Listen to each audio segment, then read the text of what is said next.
Então, sejam bem-vindos mais a uma aula e, na verdade, a última, né, do ciclo aí da cultura da roseira. Hoje aí já começando a aula 8, que é a produção de mini rosa. Então, meu nome é Ernesto, né? Eu sou professor do Instituto Federal do Triângulo Mineiro.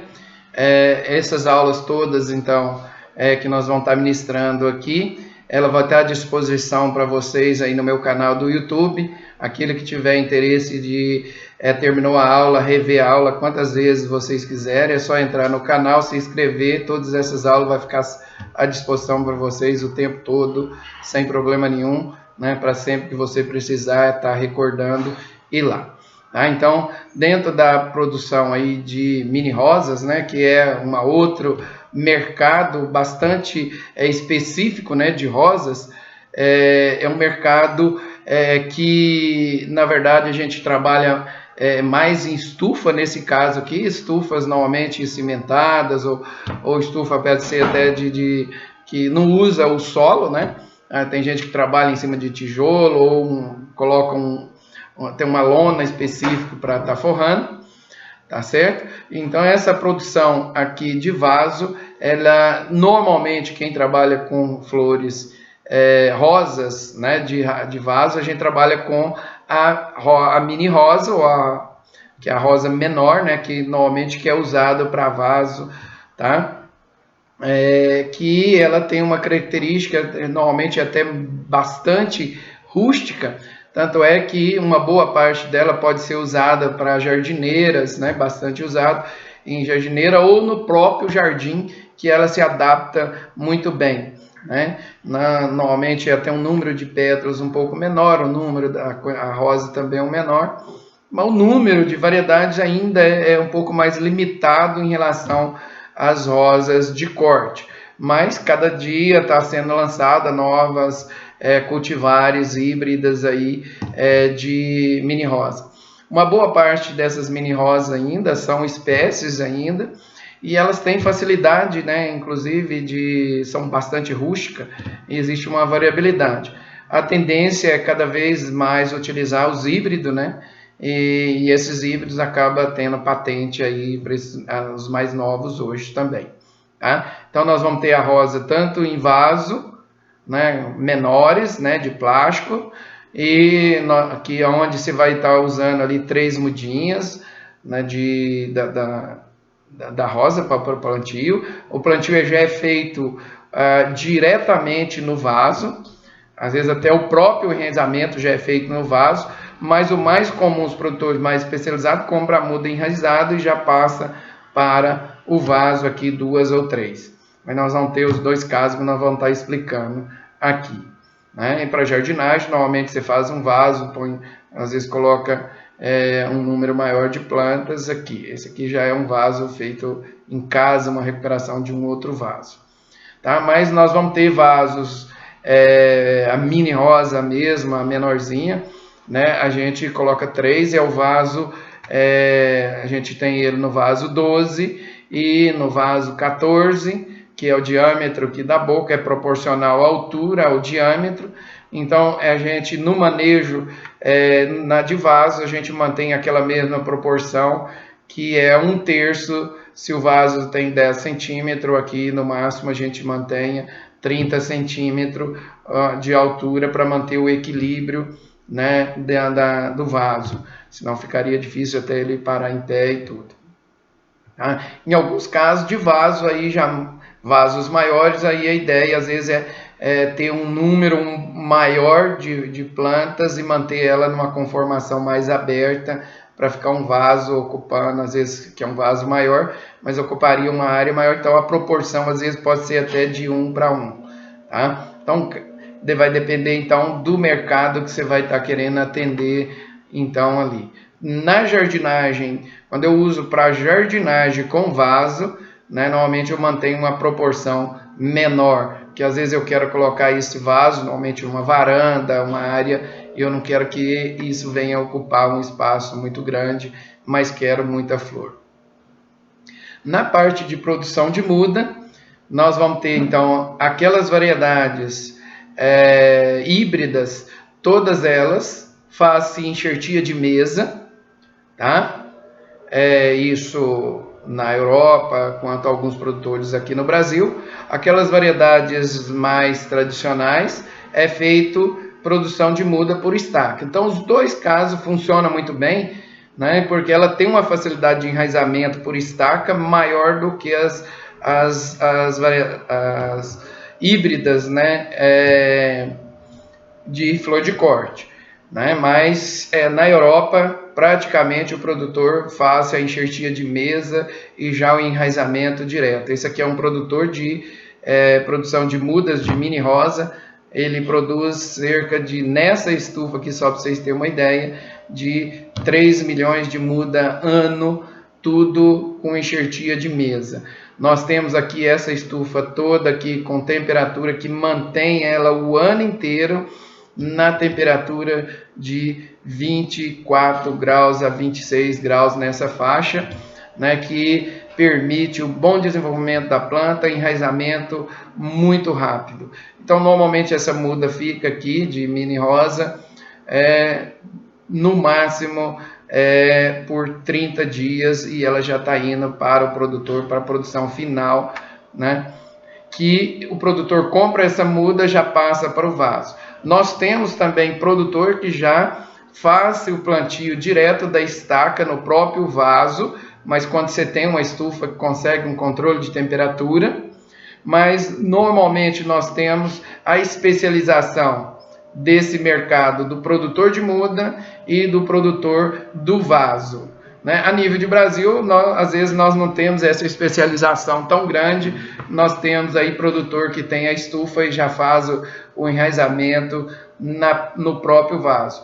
E às vezes aí ocorre um pouco mais de perda, né? Então imagine você ter um plantio aí de, vamos supor que você é um pequeno produtor, de 5 mil vasos por semana, né? Então a quantidade de perda, o risco é muito grande. Então você já tem a muda formada, ele vem, faz o plantio aqui, praticamente é perda zero, né? Só se tiver algum problema aqui, saiu do controle, uma irrigação que não foi feita, nada. Ou seja, aqui nós estamos com um vaso, né, onde se a gente pode notar aqui que ele está com 1, 2, 3, 4, 5 mudas. Então é um vaso um pouco maior, mas nós temos ele, o vaso 12, com 3 mudas apenas. Faz o plantio. Nesse caso, ele fazendo o plantio aqui, mantém a irrigação nessa fase inicial. Às vezes ele faz uma nebulização, né, ou uma microaspersão mesmo, para umedecer a folha nessa fase de transplantio. Como é estufa, às vezes ele tem até esse sistema no dia a dia. Tá? Não, mas essa adubação via microaspersão, ela é eficiente, ela funciona bem no início. Depois é interessante que a gente evite ao máximo molhar a folha. E uma vez plantado, o produtor não faz manejo nenhum, deixa ela crescer à vontade, deixa ela crescer até vir, dar o botão floral e dar brotações laterais. Então ele deixa ela desenvolver sem manejo, sem nada, nos primeiros 3 meses. Em 3 meses ela vai dar, nós sabemos que o ciclo é em torno de 50 dias, essa flor formou, ela começa já a dar vários brotos. Nesse ponto aí vem a poda. Então isso aqui é a parte de formação. Em seguida, então, que ocorreu o desenvolvimento da muda, é feito a poda drástica, tá? Então ele deixou crescer ali por 2, 3 meses, aí ele vem poda, ele corta a irrigação, na verdade, aqui ele vai cortando a irrigação, deixa ela entrar em dormência e faz essa poda drástica aqui. Feita a poda drástica novamente, né? Então veja que aqui, ó, a quantidade de material que foi podado, né? Então feito esse corte, aí ela começa a brotar novamente. E normalmente o importante é ela ter volume, né? Número e resistência, vamos dizer assim, ela tem um acúmulo de reserva muito grande quando ela acontece isso aqui. Então feito isso aqui, o número de broto que forma já vem brotando na quantidade adequada para a formação do vaso.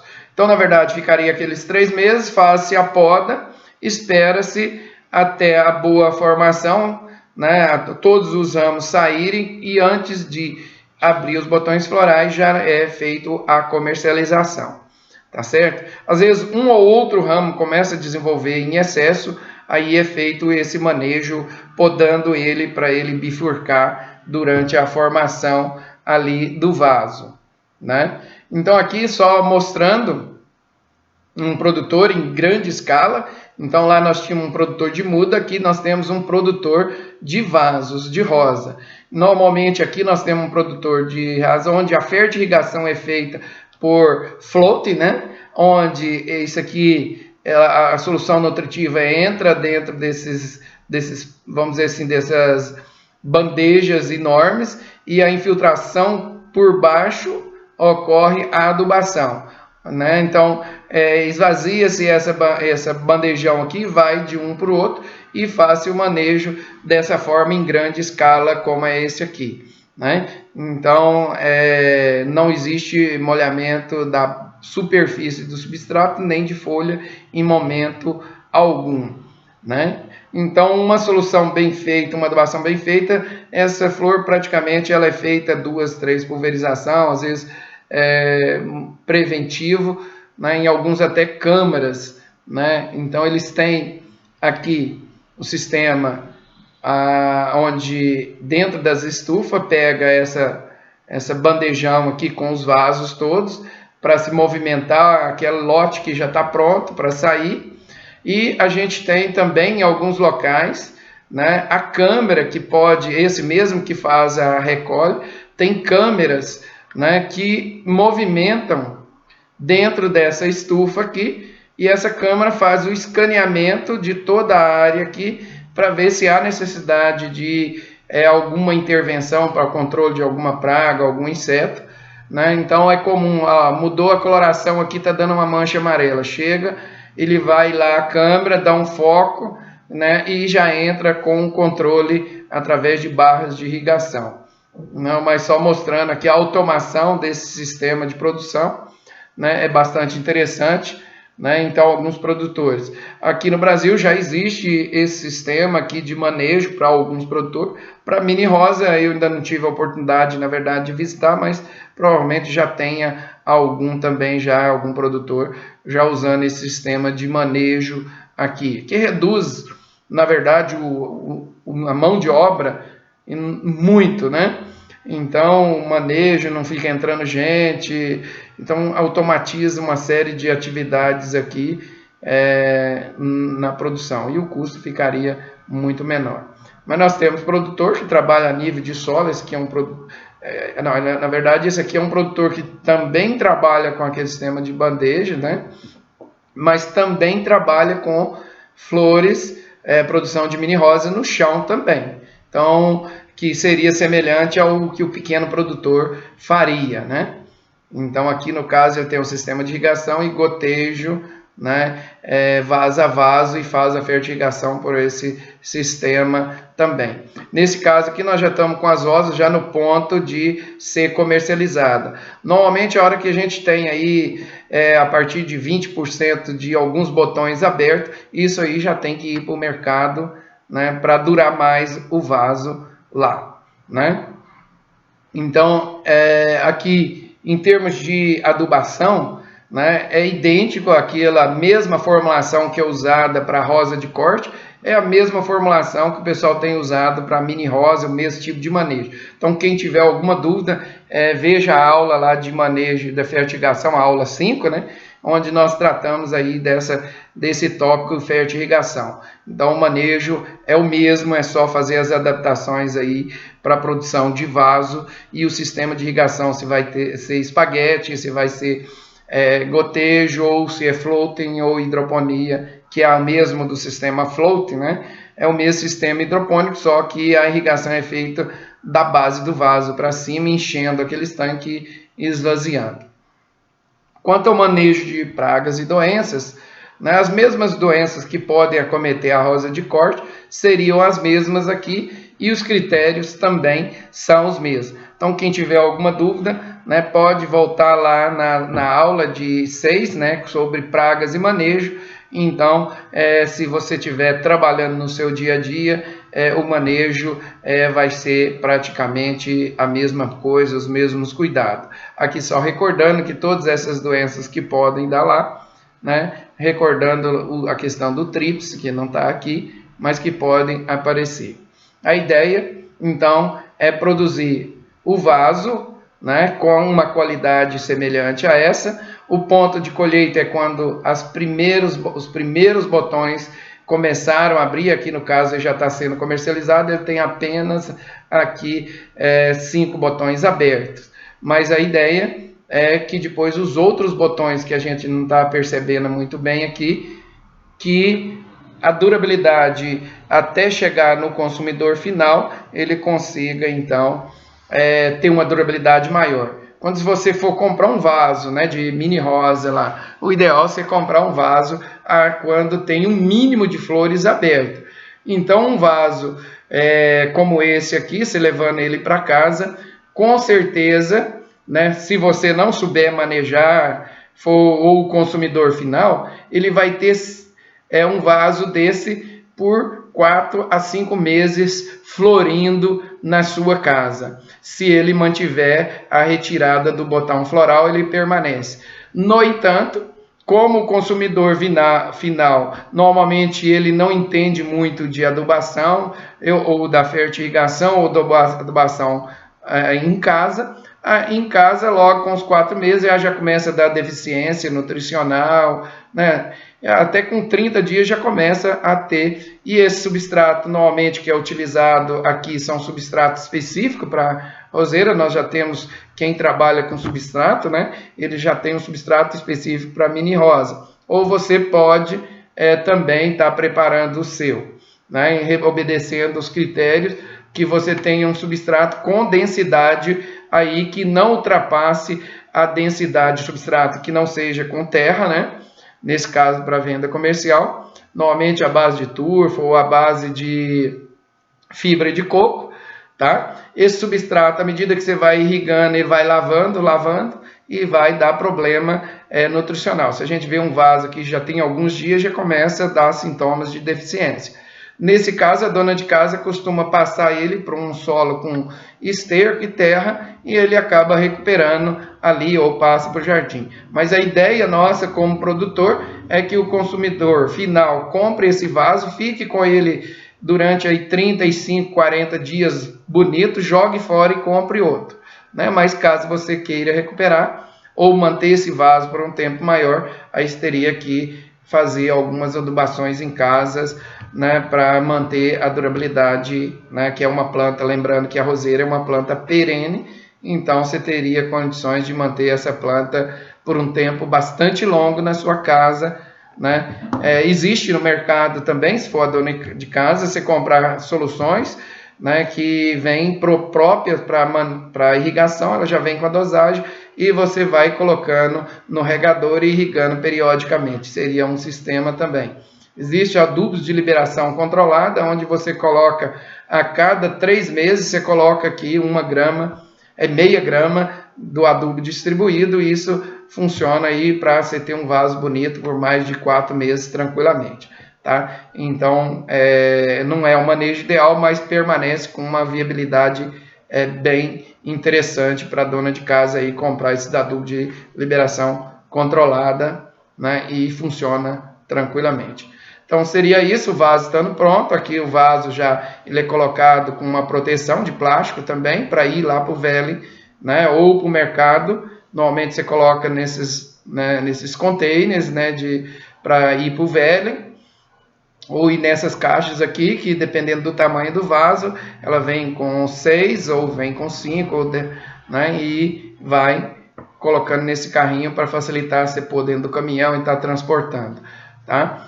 Então, isso aqui vai para o velho normalmente dentro da classificação. A classificação seria também, nós temos que classificar os vasos por número de flores abertas, qualidade, né, formação, número de hastes floral, número de botão floral que ela está formando, né? Quanto maior o número de botão floral, melhor a qualidade do vaso que vai ser comercializado ali. Né? Então, isso a gente finaliza então a produção de roseira, né? Em tanto vaso quanto a nível comercial. Aqui estou finalizando com um produtor que eu conheci, que é um produtor que começou com uma plantação. Com a primeira vez que eu tive na propriedade dele, ele tinha 3 estufas. Uma segunda vez que eu estive lá, ele estava com 7 hectares de estufa já produzindo em produção. Ou seja, se bem manejado, com certeza, até uma pessoa não é um técnico, não é um agrônomo, mas ele consegue, tem toda a tecnologia, detém a sua tecnologia própria, né? Mas é um produtor que corre atrás das coisas, né? E com certeza, provavelmente isso aí deva dar lucro, sim, né? Dado que existe um produtor, um exemplo, né? Que conseguiu sair como um pequeno produtor a se tornar um grande produtor, né? De rosa. Né? Espero que ele esteja bem maior, né? Ultimamente lá. Ok? Então, finalizamos aqui então a cultura da roseira, né? Muito obrigado, né, por todos que assistiram a essas aulas. Então, até mais.